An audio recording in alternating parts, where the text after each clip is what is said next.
आज हम पार्ट 2 के बारे में डिस्कस करने वाले हैं, जिसका टॉपिक है पोस्ट वैदिक पीरियड। इससे पहले जो हमने डिस्कस किया था पार्ट 1, वो वैदिक पीरियड से रिलेटेड था। उसके अंदर हमने बात की, और अगर आपने वो वीडियो नहीं देखी है तो आप वो वीडियो देख लीजिए। उसके बाद हम पार्ट 2 पे आप आइएगा। तो हम इसको शुरू करने वाले हैं। एडवर्टाइजिंग हम इसमें नहीं करेंगे। ये जो चीज़ें हैं, कुछ चीज़ें मैं आपको पहले ही कंफर्म कर देता हूँ ताकि आपको बाद में परेशानी ना हो। तो इस टॉपिक से मैं रिलेटेड जितनी भी चीज़ें होंगी मैं आपको शॉर्ट में बता दूंगा, जिससे कि ईजिली आप उसे नोट कर लेना।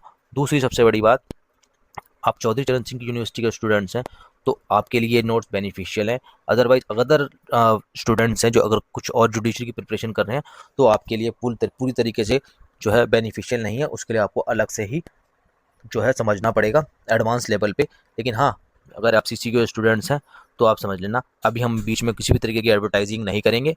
जो भी करना होगा सबसे आखिरी में करेंगे। तो फटाफट से आप नोटबुक या नोट पेंसिल जो आपके पास हो उसे उठा लीजिए। तो देखो, पोस्ट वैदिक पीरियड के अंदर हम जो है बेसिकली हमको 2-3 चीज़ें देखनी है।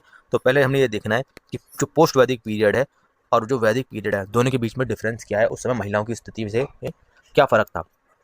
तो जो पोस्ट वैदिक पीरियड है, उसके अंदर जो महिलाओं की जो स्थिति थी उसमें ड्रास्टिक चेंज आया। क्या आया? ड्रास्टिक चेंज का मतलब आया बहुत तेज़ी से उनमें बदलाव आए, जिसके कारण जो है पोस्ट वैदिक पीरियड और वैदिक पीरियड में काफ़ी डिफरेंस था।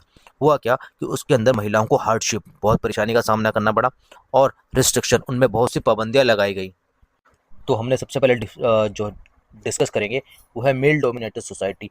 पोस्ट वैदिक पीरियड के अंदर जो फोकस किया था वो मेल डोमिनेटेड सोसाइटी, जिसके अंदर मतलब होता है पुरुष प्रधान सोसाइटी, समाज जहाँ पर पुरुषों को अधिक महत्व दिया जाता था।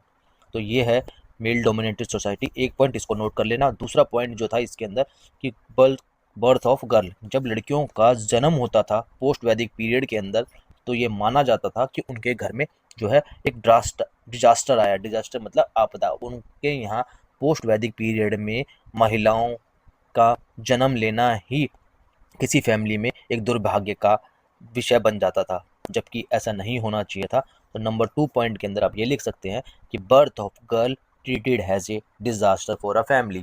फिर इसके बाद हम जो तीसरे पॉइंट पे डिस्कस करेंगे वो है एजुकेशन के ऊपर। एजुकेशन, जो पोस्ट वैदिक पीरियड के अंदर महिलाओं की एजुकेशन का अधिकार बिल्कुल नहीं था, उनसे छीन लिया गया, जिसके कारण उनको घर तक ही सीमित रखा गया। उन्हें किसी भी तरीके की एजुकेशन से रिलेटेड किसी भी तरीके की चीज़ें नहीं दी गई। तो इस पोस्ट वैदिक पीरियड के अंदर जो तीसरी सबसे बड़ी समस्या थी वो थी एजुकेशन की।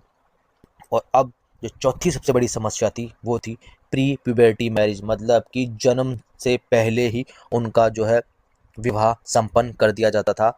जैसे कि आपने देखा भी होगा फिल्मों में कि दो फैमिली मिलकर बच्चे के जन्म से पहले ही ये डिसाइड कर लेते हैं कि अगर तेरे घर में लड़की होगी तो वो मेरे घर में बहू बन के या बन के आएगी। तो इस तरीके की जो चीज़ें थी वो पोस्ट वैदिक पीरियड में देखने को मिली। तो हमने अपने पॉइंट नोट कर लिया आपने, फोर्थ पॉइंट। और फिफ्थ पॉइंट यहाँ था कि जो मैरिज एज थी वुमेन्स की, वो नॉर्मल सोसाइटी के लिए 9 से 10 साल हुआ करती थी।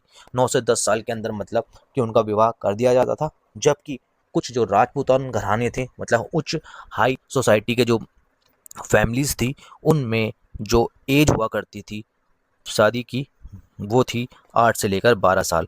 तो ये 8 से लेकर 12 साल थी, इसके अंदर उनका विवाह कर दिया जाता था।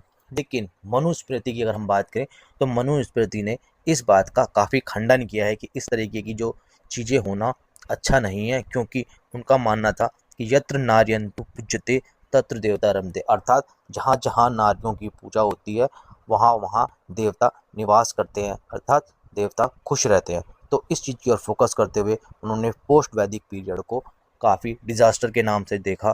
कि चलिए आज के टॉपिक को यहीं पर समाप्त करते हैं। अगर आपको इससे रिलेटेड नोट्स चाहिए तो आप बेल आइकन के बटन को दबाकर कमेंट बॉक्स में देखेंगे तो आपको डायरेक्ट पेमेंट का पेज मिलेगा। आप वहां से भी जाकर जो है नोट्स को परचेज़ कर सकते हैं।